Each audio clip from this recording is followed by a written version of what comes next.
Magandang hapon po sa lahat. Nandito po ako sa inyong harapan upang dalakayin po natin ang karapat-dapat bigyang aksyon ng ating pamahalaan at ng ating Presidenteng Ferdinand Bongbong Marcos.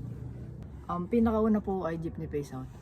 Alam naman po natin na kadalasan sa mamamayang Pilipino ay ang trabaho ay pagmamaneho ng jeep.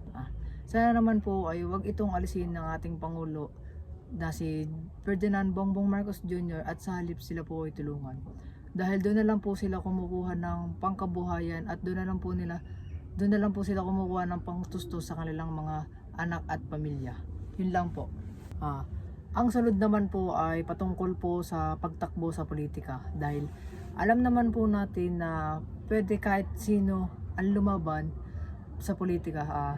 Sana naman po ay magkaroon po ng batas na nagsasabing ang dapat lang pong tumakbo ay yung mga nakapagtapos at kayang gampanan ang kanilang tungkulin, dahil mahirap po maging isang politika.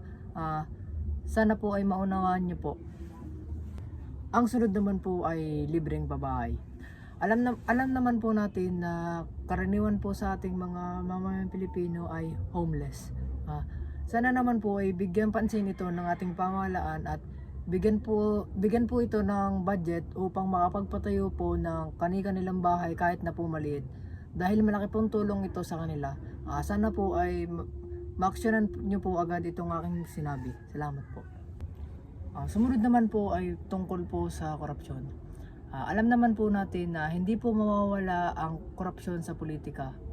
Sana naman po ay maagapan agad ito ng ating Pangulo na si Ferdinand Bongbong Marcos Jr. na agapan at tanggalin agad sa pesto ang mga mapapatunayang korap, dahil mahirap pong maging maunlad ang isang bansa kapag hindi po ito napapatakbo ng ayos. Yun lang po.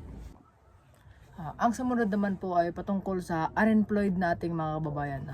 Sana po ito ay bigyan pansin ng ating Pangulong Ferdinand Bongbong Marcos Jr. Nabigyan po sila ng kaagarang trabaho. Ang sumunod naman po ay patungkol po sa pagbaba ng utang ng gobyerno, dahil ilang beses na po silang nangako na babawasan po nila ang kanilang utang, ngunit kaya po lumalaki ang utang ng ating bansa dahil po sa mga proyektong hindi po natutupad. Ang sunod naman po ay patungkol po sa pagbibigay ng pera sa barangay, tulad po ng scholarship, dahil alam naman po natin na sa isang barangay po ay hindi po mawawala ng mga magkakamag-anak. Sana naman po ay maging patas po sila at sana po ay walang maging palakasan, dahil kadalasan po sila lang po ang nakakatanggap ng pera galing sa ating gobyerno. Yun lang po ang nais kong sabihin sa ating Pangulo. Sana po ay maagapan po agad at gawan ng solusyon ng aking mga mensahe para sa kanya. Maraming salamat po.